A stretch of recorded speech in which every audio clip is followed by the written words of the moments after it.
Hey guys, it's Roscoe, and on the Space Coach set we're joined by the Jet Trooper because we're going to take a look at the spread in this for the Sith Jet Trooper. And as far as I can tell, the only difference is that it's red, unlike with the standard Sith Trooper where there are quite a few differences in the actual design. So here is the Sith Trooper spread. Very nice indeed. I assume there's going to be a figure of this coming out if there isn't one already.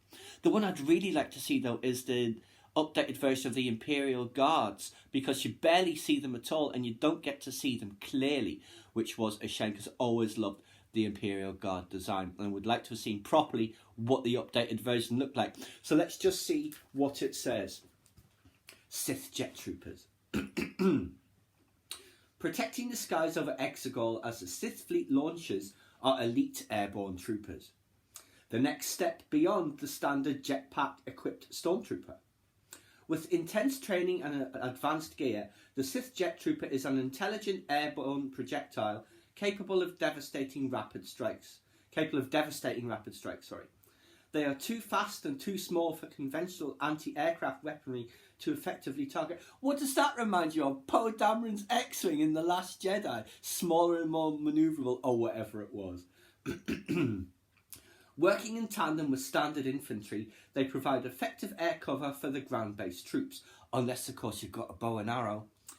While these troopers do resemble the standard jet stormtroopers, their armour and jetpack are finished in the striking red colours of the Sith Eternal Forces, and are made of denser, multi-layered composites providing additional protection from small arms fire. The crucial difference comes in discipline, ferocity and loyalty to an undying cause, which instills the Sith Jet Trooper with a fearless aggression. Now it says, and I'll show you the picture, it's of the Star Destroyer fleet.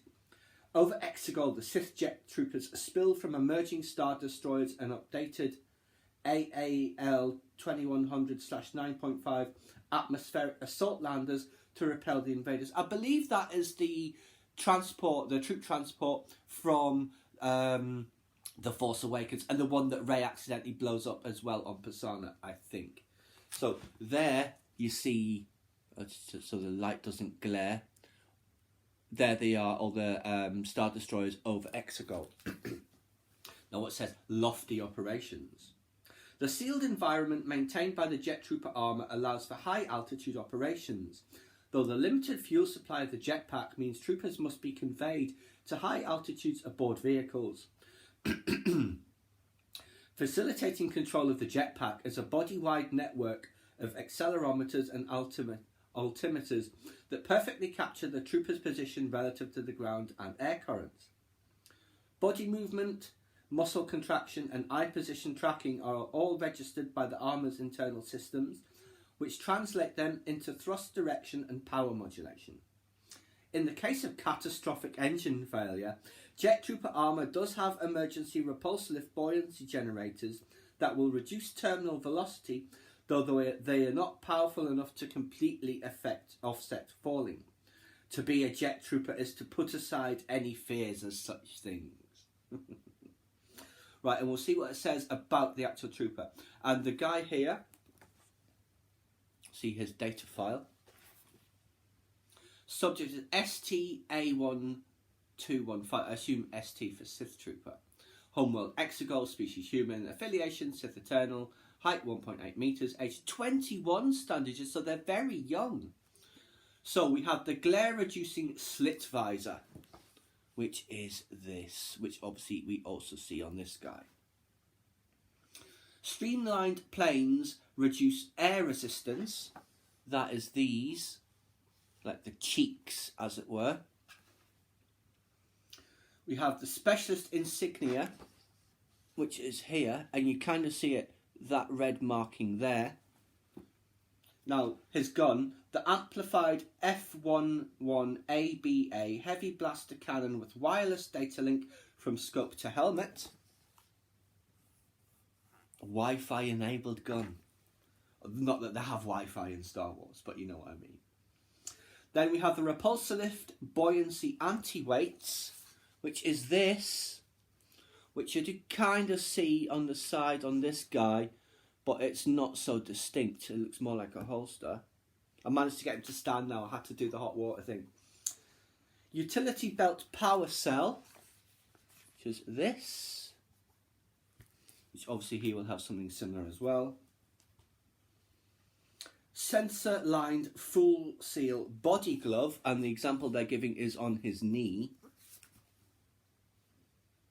There is his knee guard, by the way, which is on the wrong side. It should be underneath.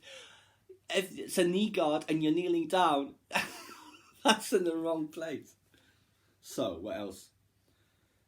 Aileron finlets on his feet, which is that and that. And does he have? No, doesn't really. Well, you can kind of see down at his ankles there, the bits that stick out.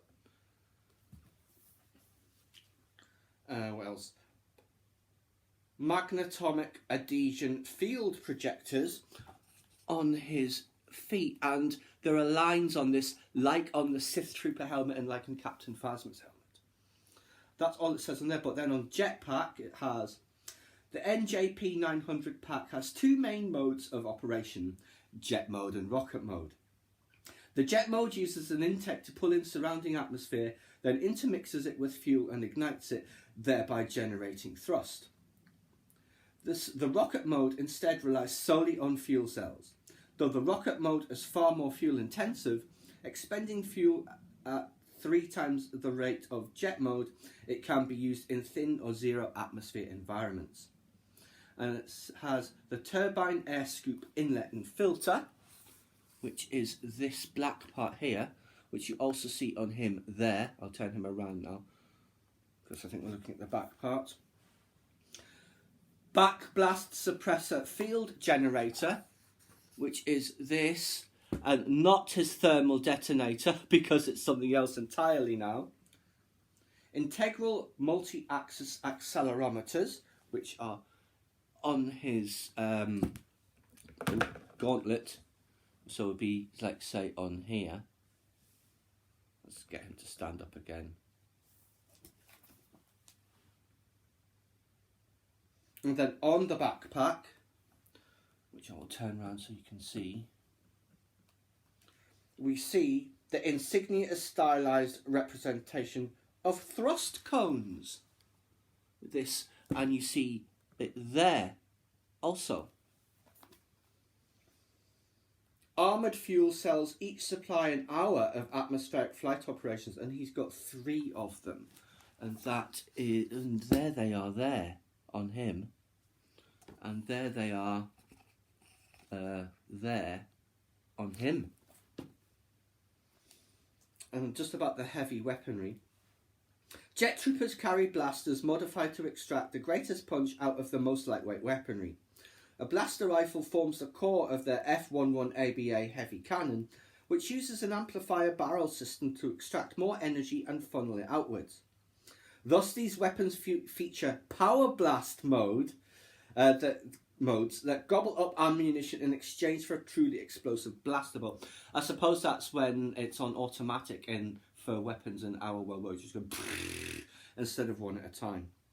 So, on the gun, the top view, we have the power cell ammunition pack, which is here. Sensor feed and transmitter linked to electroscope, which is there. The adjustable J20 electroscope, which obviously is just the barrel there, the sight. Accelerator amplifier cage barrel with cooling portals. And you can see, I think, I'll hold it up.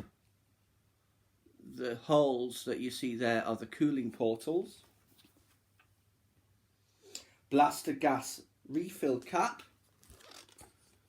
Where is it? Which is just the end there. Magnetomic adhesion grip, which is just here. Sorry, this. And the collapsible steady grip. Where is the steady grip? Here. So, is that everything on there? Just a fact file. Whereas Sith infantry draw their unit names from ancient Sith lords, Jet Trooper squads are named for weaponry. Let me see if I can read this properly. Lonvarak squad, Purong squad and Warblade squad, for example. I don't know any of those terms. A Sith atmospheric assault lander can launch 20 jet troopers, 2 squads, at altitude. Fascinating. So there you go, guys. There is the Sith Jet Trooper spread. I assume I'll probably be getting this figure in due course, as I've only got the Galaxy Adventures standard Jet Trooper, which you see right there, and he can turn around now. But yes, unfortunately we didn't see too much of them in The Rise of Skywalker, but a great design, because I don't think I even saw that Mountain Trooper at all, unless it was in Kijimi. But I'm sure I shall pick that figure up too in due course. But there you go, guys. For now, that is just the Sith Jet Trooper. Please subscribe to my channel if you enjoyed this content. Leave me a comment or suggestion for a upcoming topic you'd like to see discussed, or like the video.